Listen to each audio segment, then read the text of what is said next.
Hey there, wanted to make a video uh, with my thoughts on Sob Rock, the new album by John Mayer, a guy perhaps best known as the guitar player in Dead and Company. Now, of course, he's not best known for that. He's best known as being John Mayer. I've never really been a fan of John Mayer, though I'm not anti John Mayer. He doesn't really do my thing. But what happened was when that video came out for the lead single Last Train Home, it was the right combination for me of just kind of silliness and goofiness, but also like everything in the song sounds amazing. The tones, like all the synths, the drums, John's guitar playing, Maren Morris's background vocals, like the whole picture of that song is just, it sounds really good, but it's also silly. Like the lyrics, I believe he's referencing for like the whole album has references to memes and stuff. And there's a lot of stuff about this album that's kind of funny and silly.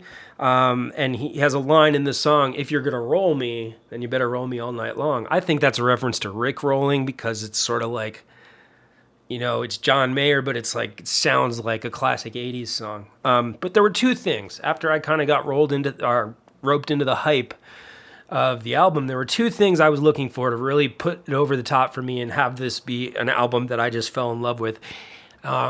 It meets one of those expectations, but it falls short in the other. Now, the way that it met my expectations was in, just, as I said with Last Train Home, the tone of everything just sounds awesome on this album. Like, just everything just is like the perfect sound.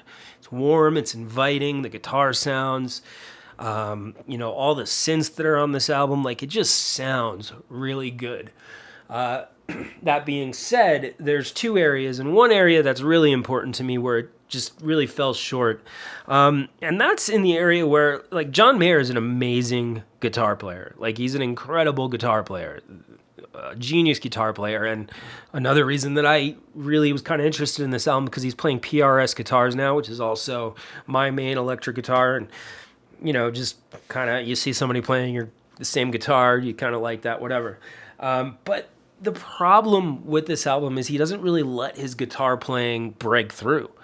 And I guess you can make the argument that if you want to see John Mayer shred on guitar, just really jam out, you can go to a Dead and Company show this summer and see that for 3 hours or whatever they play.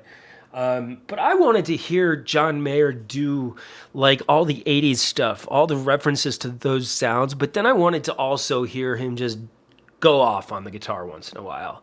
And really on the whole album, there's only a few guitar solos and rarely do they last more than, a few seconds. In the case of Last Train Home, there's some decent guitar playing in there, but it's kind of a background, like it's an afterthought. When he's soloing at the end, he's underneath Maren Morris's vocals, which are also really good. The two things sound great together. I'm not knocking it. It's just like I kind of want it to be more expansive in the guitar department. And similarly with his singing, like it's just like I like when singers kind of push themselves, and it almost sounds like maybe they're about to kind of go over the edge in a way where it's not going to work, but like a lot of inflections and kind of off, out of left field sort of vocalizing. He doesn't do any of that. Everything that John Mayer sings is intended to just sound smooth and unassuming in the mix. Now, his lyrics is another problem. Now, I could have gotten past this because I don't really look to John Mayer for lyrics. I didn't expect to like the lyrics on this album. His lyrics in the past have never really spoken to me. But I didn't really expect some of the cringy sort of stuff. And I guess now, looking back on John Mayer, he has kind of been known to say cringy things in interviews at times. But like specifically, there's a song called "Why You Know Love Me." And just the way it's like cheesy. And he even did this interview the day that the album got released where he explains the album and stuff. And he even brought this up. The interview was like, "Why did you call it that rather than Why Don't You Love Me?" And he kind of like explains it away. So it's almost like he knows that it was going to get some controversy. But the thing is, I don't care about controversy. I just think that the result is just really like awkward and cringy, and there's nothing good about it. But like I said, I could have gotten totally past any issue with the lyrics whatsoever if the album actually met my expectations in terms of him just going off on the guitar and just doing things, and maybe a little bit of vocals that sounded like he wasn't just trying to be as smooth and unassuming as possible with his singing.